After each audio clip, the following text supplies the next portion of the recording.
بسم اللہ الرحمن الرحیم. آج کل پاکستان میں جو سب سے زیادہ موضوع بحث ہے وہ ہے 18th امینڈمنٹ. جب سے تحریک انصاف کی حکومت آئی ہے 18th امینڈمنٹ پہ ہر وقت بحث ہو رہی ہے. کچھ عرصہ بحث چلتی ہے پھر بند ہو جاتی ہے، پھر کچھ مہینے گزرنے کے بعد دوبارہ شروع ہو جاتی ہے. لیکن حالیہ دنوں میں ایک طرف تو کرونا وائرس چل رہا تھا بلکہ اپنے جوبر پہ تھا، اور دوسری طرف 18th امینڈمنٹ بھی اپنے جوبر پر تھی. ہم نے سوچا کہ 18th امینڈمنٹ پہ ذرا اچھی ہمیں ڈسکشن کرنی چاہیے.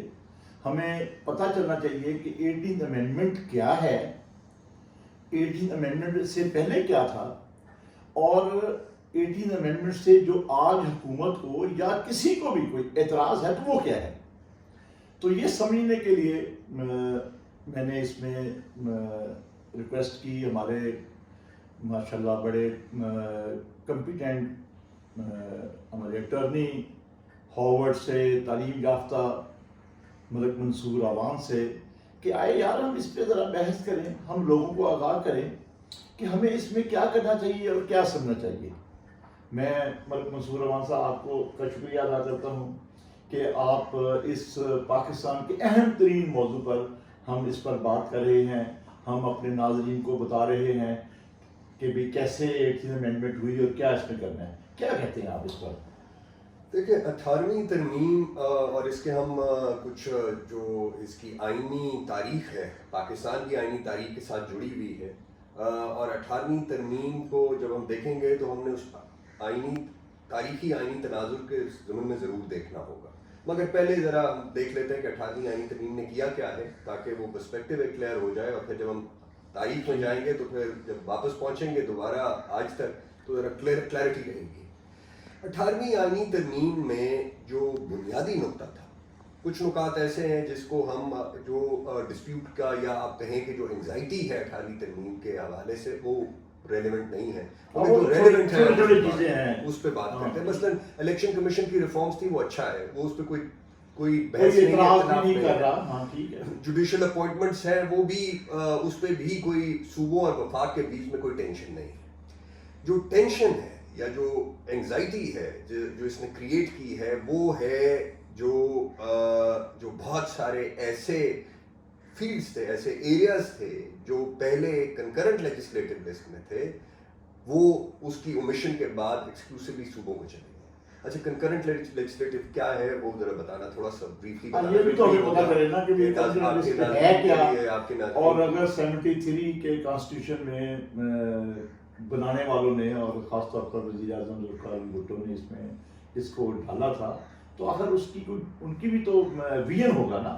بالکل. سو کنکرنٹ لیجسلیٹو لسٹ بیسکلی آئینی طور پر یہ تھا کہ یہ وہ تمام امور تھے جس کے اوپر بہت وفاق اور صوبے دونوں قانون سازی کر سکتے تھے. مگر جہاں پہ کہیں وفاق کا قانون بن چکا ہوتا تو وہاں پہ جو صوبائی قانون نہیں بن سکتا تھا، یا اگر صوبائی قانون موجود تھا اور وفاق نے قانون بنا دیا تو وہ آرٹیکل 143 کی روح سے وہ اس کو ٹرمپ کر دیتا تھا، یعنی صوبے کے قانون کے اوپر پریویل کر جاتا تھا وفاقی قانون. سو یہ تھی اس کی جو لیجسلیٹو جو ڈومینس تھی. مگر جو بنیادی نقطہ ہے آئین میں وہ یہ ہے کہ جہاں پہ قانون سازی کا جس کا قانون سازی کا اختیار ہوگا، انتظامی اختیار بھی اسی کا ہوگا.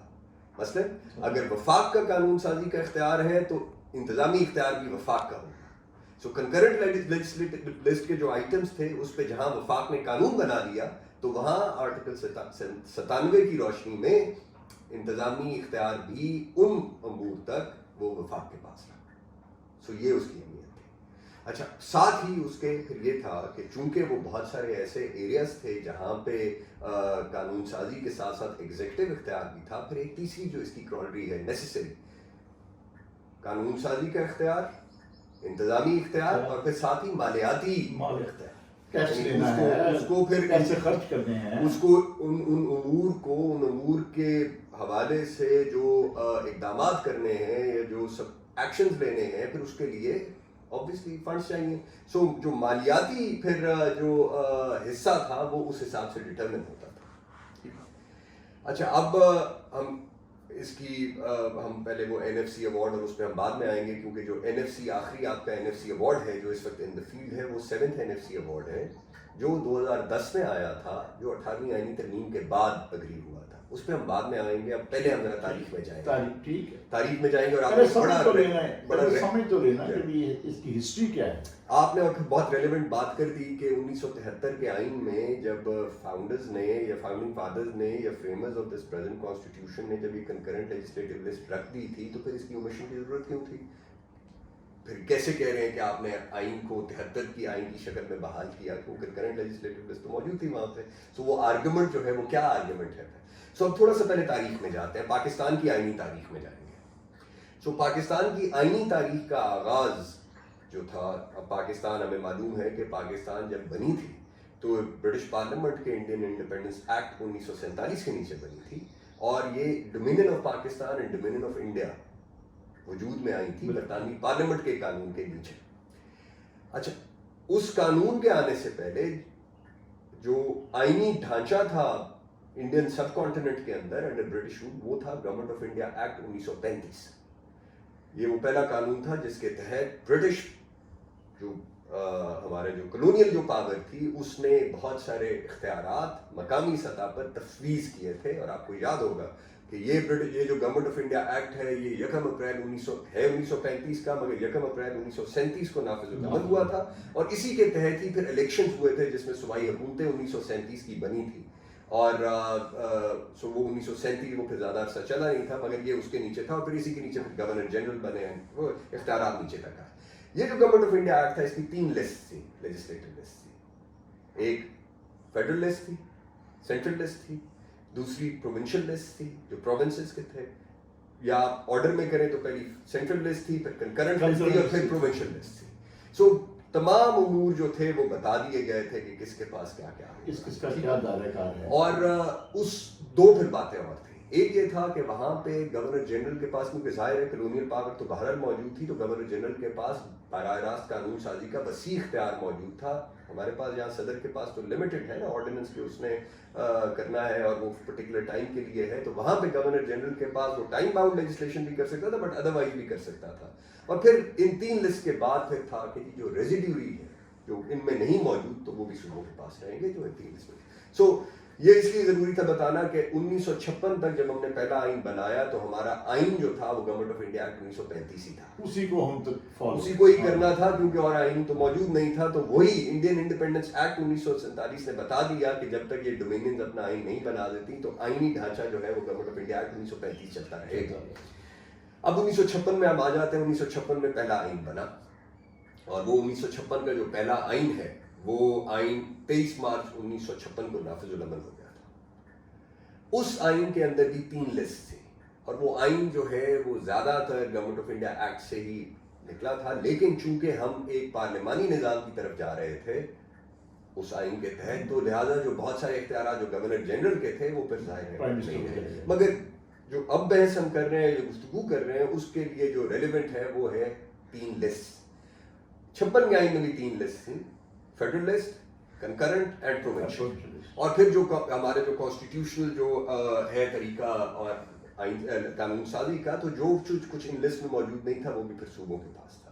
اور آپ کو معلوم ہے کہ 1956 کا جب آئین بنا تو اس سے پہلے یہاں ایسٹ اور ویسٹ پاکستان کا جو ہے وہ 1 یونٹ بن چکا تھا. اور establishment of West Pakistan act 1955 کے نیچے یہ سارے جو ویسٹ پاکستان کی ٹیریٹریز ہیں یہ ایک صوبہ بن گیا تھا، اور ادھر ایسٹ پاکستان.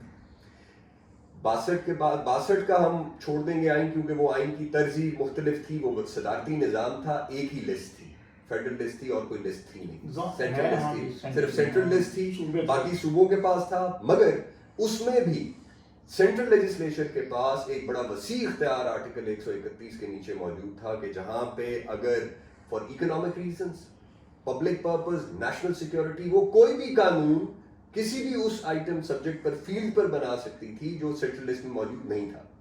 تو ایک بڑا وسیع اختیار تھا اس کے پاس. فل پاورز. تو اس کو ہم اس پرٹیکولر کانورسیشن کے لیے بھی ریلیونٹ نہیں ہے، کیونکہ ہمارا اب آئین ایک وفاقی اور پارلیمانی آئین ہے, نظام ہے جو ہمارا ہے, تو اس صدارتی نظام کو ہم اس ڈبیٹ میں رکھتے بھی نہیں. سنگل لسٹ تھی, جو ریلیونٹ ہوگا وہ 56 کا ہوگا. مگر یہ تھوڑی سی یہ جو آئینی اور سیاسی تاریخ ہے یہ امپورٹنٹ اس لیے ہے کہ جب ہم دیکھتے ہیں کہ وفاق اور صوبوں کے مابین جو تعلقات ہیں یا اختیارات ہیں ان کی پروگریشن یا ایوولوشن کیسے ہوئی ہے, تو اس لیے ریلیونٹ ہے. بیک گراؤنڈ بڑی ضروری ہے. ایک چیز اور یہاں پہ before we move to 72 interim briefly, مگر پھر 73 پہ ہم آ جائیں گے. ایک چیز اور یہاں پہ ہم تھوڑی سی مماثلت ہم دیکھیں گے, تقابلی جائزہ لیں گے امریکی آئین کے ساتھ, کیونکہ جب ہم آئین کی تشریح کرتے ہیں تو ہمیں دیکھنا ہوگا کہ یہاں اختیارات کس نے کس پر تفویض کیے تھے. امریکی آئین میں 13 ریاستیں اکٹھی ہوئی تھیں, یہ جو آپ کی ویسٹ کوسٹ ہے اس کی 13 ریاستیں اکٹھی ہوئی تھیں اور انہوں نے ایک کنفیڈریسی کریٹ کی تھی. سو ان 13 انڈیپینڈنٹ ریاستوں نے اکٹھا ہوا اور انہوں نے ایک سینٹرل گورنمنٹ کریٹ کی. اور پھر بعد میں جب ساری یہ 50 ریاستیں اکٹھی ہوتی گئیں, بعد میں بھی کئی ایکسیڈ کیا, اختیارات بنیادی ریاستوں کے تھے جو انہوں نے تفویض کیے ایک گورنمنٹ کے اوپر.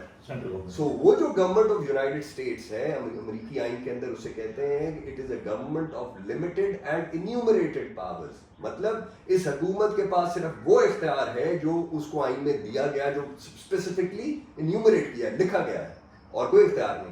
باقی سب کچھ ریاستوں کے پاس ہے. کیا ہے, ریاست کا اختیار تھا جو اس نے گیو اپ کیا اور سینٹرل گورنمنٹ کو دیا. یہ ہے ان کا آئین. ہمارا آئین فرق ہے وہاں, یہاں پہ فرق ہے. یہاں پہ یہ ہے کہ یہاں پہ صوبے نہیں اکٹھے ہوئے تھے وفاق کو کریٹ کرنے کے لیے. یہاں پہ ڈومینین پہلے کریٹ ہوئی تھی اور پھر صوبے نیچے تھے. وفاق پہلے بنا پھر صوبے تھے, اور وہ اور زیادہ آپ کو تھوڑا سا اس کے لیے ناظرین کی دلچسپی کے لیے کہ جب 1955 میں یہ ویسٹ پاکستان ایکٹ کے establishment of West Pakistan act 1955 جب آیا اور یہ ویسٹ پاکستان اکٹھا ہوا تو اس میں صوبے بیسکلی 3 تھے, پنجاب, سندھ اور نارتھ ویسٹ فرنٹیئر پروونس جب کے پی کے اس وقت ہوتا تھا. ٹھیک, باقی پرنسلی اسٹیٹس تھیں اور 2 چیف کمشنرز ٹیریٹری تھیں, فیڈرل ٹیریٹریز تھیں. کراچی جو صوبہ سندھ کا حصہ نہیں تھا, کراچی چیف کمشنرز ٹیریٹری تھی, ہمارا پہلا دارالحکومت بھی تھا, اور وفاقی علاقہ تھا جو چیف کمشنر کے تھرو, جیسے آپ کی آج بھی اسلام آباد ٹیریٹری ہے, اور بلوچستان صوبہ نہیں تھا, چیف کمشنرز ٹیریٹری تھی. کلات کی ریاست موجود تھی, باقی ریاستیں موجود تھی, بٹ چیف کمشنرز ٹیریٹری تھی. باقی وفاق ڈائریکٹلی کنٹرول کرتا تھا. یہ ساری اکٹھی کی وفاق نے, سینٹرل لیجسلیچر نے, اور ویسٹ پاکستان ایکٹ کے تحت اس کو ایک صوبہ بنا دیا. اور پھر جب ایل ایف او آیا جنرل یحییٰ خان کا 1969 میں, تو 1970 میں اس ایل ایف او کے نیچے اس ایکٹ کو ریپیل کیا گیا اور پھر ریاستیں ختم کر دی گئیں, جس میں آپ کی باقی ساری بھاولپور اور باقی ساری ریاستیں بھی شامل تھیں. اور پھر ویسٹ پاکستان میں 4 صوبے بن گئے. بلوچستان پہلی دفعہ صوبہ تب بنا تھا ایل ایف او کے نیچے. جب یہ ریپیل ہوا تو اس کو صوبہ بنایا گیا, پھر 72 کے آئین میں اس کو صوبہ ریکگنائز کر دیا گیا. سو ہمارے نظام میں یہاں پہ وفاق پہلے وجود میں آیا اور اس نے صوبے بنائے. آپ کا آئین آج بھی جب ٹیریٹریز آف پاکستان بتاتا ہے تو وہ پھر بتاتا ہے کہ کون کون سے صوبے کس کس نام سے. تو یہ فرق تھا. اب ہم آ جاتے ہیں واپس اپنے اس کے اوپر کہ 1972 کا 62 کا آئین ریپیل ہو گیا, ایل ایف او آیا 1969 میں 26 مارچ 1972 کا ریپیل ہو گیا, وہ 62 کا آئین ریپیل ہو گیا. اور پھر جب ایسٹ پاکستان کا فال ہو گیا تو 1972 کا انٹرم کانسٹیٹیوشن یہ اپریل 1972 میں نافذ عمل ہوا. اور اس انٹرم کانسٹیٹیوشن میں بھی 3 لسٹ تھیں. یہ انٹرم کانسٹیٹیوشن جو تھا یہ بہت 56 کے آئین سے ملتا جلتا تھا. جو ہمارا پچھلا جو ہمارا 62 کے آئین سے پہلے جو ہمارا وفاقی پارلیمانی آئین تھا وہ اس سے ملتا جلتا تھا. 3 لسٹ تھیں, فیڈرل لسٹ تھی, کنکرنٹ تھی, اینڈ پروونشل تھی. اب جب یہ ہوا 72 کا آئین آیا تو اس 72 کے آئین کے ساتھ ہی اس سے انٹرم کانسٹیٹیوشن کے ساتھ ہی ایک اکارڈ ہوا, اس کو ہم کہتے ہیں پولیٹیکل اکارڈ آف 1972, جو اس وقت کی تمام سیاسی جماعتیں جن کی لیجسلیچر قومی اسمبلی میں نمائندگی موجود تھی, انہوں نے ایک یہ معاہدہ کیا آپس میں جس کے اندر اس آئین کے جو چیدہ نکات تھے اس کے اوپر پہلے ایک اتفاق رائے ہوا. یہ طے ہو گیا کہ یہ ایک وفاقی پارلیمانی آئین ہوگا جس کے اندر صوبوں کو زیادہ اٹانومی دی جائے گی, کیونکہ جو پہلا ایکسپیرینس تھا وہ یہ تھا کہ ایسٹ پاکستان جو ہے اس کو اٹانومی نہیں دی گئی تھی اور بہت کچھ جو ہے وہ وفاق کے اندر مرتکز تھا. تو لہٰذا اس کی وجہ سے وہاں پہ ایک آپ کہیں کہ لوگوں کے اندر یہ احساس محرومی جو ہے وہ بہت بڑھ گیا تھا. سو وہ ریکگنائز کرتے ہوئے جو پولیٹیکل لیڈرشپ تھی وہ پولیٹیکل اکارڈ آف 1972 اگری ہوا. اور یہ پولیٹیکل لیڈرشپ بھی میں سمجھتا ہوں کہ اس وقت کی کیا آج بھی وہ بہت بڑی بڑی لیڈرشپ تھی, بہت بڑے بڑے نام تھے جو آج بھی بڑے بڑے نام ہیں. جی مطلب اس میں ذوالفقار علی بھٹو کے بعد مفتی محمود, مولانا شاہ مدورانی, جماعت اسلامی کے پروفیسر غفور. جی جی آپ اپوزیشن میں دیکھیں تو ولی خان تھے, غوث بخش مزنجو تھے, اور قومی اسمبلی کے اندر یہ لوگ بیٹھے ہوئے, سردار شوکت حجاز, بڑے بڑے نام جنہوں نے یہ سائن کیے. جی ہاں, اور بڑی پولیٹیکل میچور پولیٹیکل لیڈرشپ. یہ تھا 72 کا جو سو یہ انٹرم کانسٹیٹیوشن تھا, یہ پولیٹیکل اکارڈ پہلے ہو گئے. انٹرم کانسٹیٹیوشن ظاہر ہے ایک عبوری آئین تھا جس میں ٹرانسلیٹ ہونا تھا ایک پرماننٹ کانسٹیٹیوشن میں, مگر یہ پولیٹیکل اکارڈ امپورٹنٹ تھا جس میں صوبوں نے, اور جو یہ تمام اب آپ نمائندگی دیکھیں تو پیپلز پارٹی کی جو میجورٹی تھی وہ پنجاب اور سندھ میں تھی. NWFP دین NWFP آج KP کے اور بلوچستان میں جمعیت علماء اسلام اور نیب کی نیشنل عوامی پارٹی کی کولیشن گورنمنٹس بنی تھی. دونوں گورنمنٹ کولیشن گورنمنٹس بنی تھی. تو صوبوں کا جو ہے یہ وہ جو جماعتیں تھیں جو ان صوبوں کی نمائندگی زیادہ کرتی تھیں, تو ان کا ایک یہ اصرار تھا اور ایک ہمارے جو سیاسی تاریخ تھی اس کی روشنی میں ٹھیک بھی تھا کہ صوبوں کو آپ زیادہ سے زیادہ اختیارات منتقل کریں. سو لہٰذا جب 73 کا آئین آیا تو پھر یہ آیا کہ ایک ہماری فیڈرل لسٹ بنی اور پھر ایک کنکرنٹ لسٹ بنی, اور جو ان کے علاوہ تمام سب کچھ تھا جس کو اس وقت تک ہم ریزیڈیو کہتے تھے. اور میں یہ ٹرم بڑے اسپیسیفکلی استعمال کر رہا ہوں کہ جب ہم 18ویں ترمیم کے بعد کے تناظر میں دیکھیں گے تو پھر میں یہ ریزیڈیو ٹرم یوز نہیں کر رہا ہوں. سو ریزیڈیو کا مطلب ہے کہ ان دو لسٹ کے علاوہ جو سب کچھ ہے وہ صوبے ہے. اچھا لسٹ, اب ہم بار بار لسٹ میں استعمال کر رہے ہیں, ناظرین کو شاید یہ بتانا ضروری ہے کہ لسٹ جو میں کہہ رہا ہوں تو اس میں لسٹ میں یہ آئٹمز ہیں وہ کیا ہے.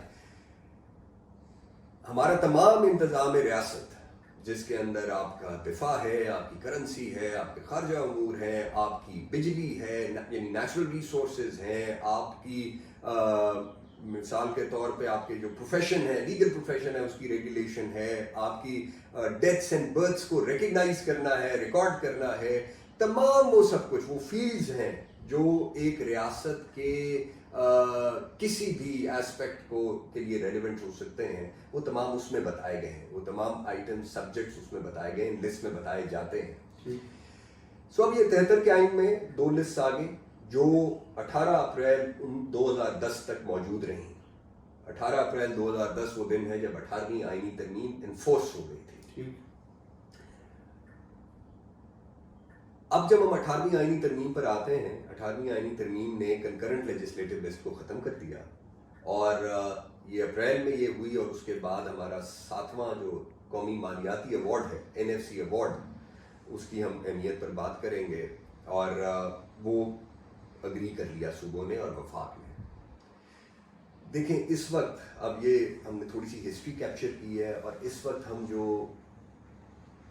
انگزائٹی ہے یا جو وفاق کی طرف سے اندیشہ وفاق کی طرف سے انگزائٹی ہے, اور صوبے ظاہر ہے اندیشہ کر رہے ہیں, ظاہر کرتے ہیں کچھ کہ وفاق نے جو اختیارات گیو اپ کیے تھے کنکرنٹ لیجسلیٹو لسٹ کے نیچے, وہ اختیارات اب وفاق شاید چاہتا ہے کہ وہ واپس آ جائیں. آئینی تاریخ میں جب ہم دیکھتے ہیں تو یہ ہمیں ہمارے اس کانسٹیٹیوشن کے نیچے یہ ظاہر ہوتا ہے کہ اختیارات بہرحال وفاق کے تھے اور وہ صوبوں کو منتقل کیے گئے تھے, مگر ایک جو آپ کی ہسٹوریکل ایولیوشن ہے وہ یہی رہی ہے کہ صوبے جو ہے وہ آپ زیادہ اٹانومی مانگتے تھے, اور وفاق کو جو ہے جو کنسنٹریشن ہے پاور کی اس کے سیاسی طور پر, اور پھر آپ انتظامی طور پر بھی دیکھیں تو شاید اس بات کی سینس بنتی ہے کہ اختیارات جتنے ڈیوالو ہوں اتنے زیادہ ایفیشینٹلی لوگوں کے مسائل حل کیے جا سکیں. یہ صوبائی خود مختاری کا اگر آپ جیسے ابھی آپ نے کہا تھا کہ نیب اور جمعیت علماء اسلام کی حکومت تھی بلوچستان اور NWFP موجودہ KP کے میں, تو اس وقت سے ہی جب پیپلز پارٹی کی گورنمنٹ نے دونوں حکومتوں کو برطرف کر دیا, اڑا دیا, تو اس وقت سے ہی اور یہ 18ویں ترمیم منظور ہونے تک یہ مطالبہ بڑے شدت کے ساتھ چلتا آ رہا ہے کہ صوبائی خود مختاری ہونی چاہیے, صوبوں کو آپ اختیار دیں, صوبوں کو آپ اختیار دیں.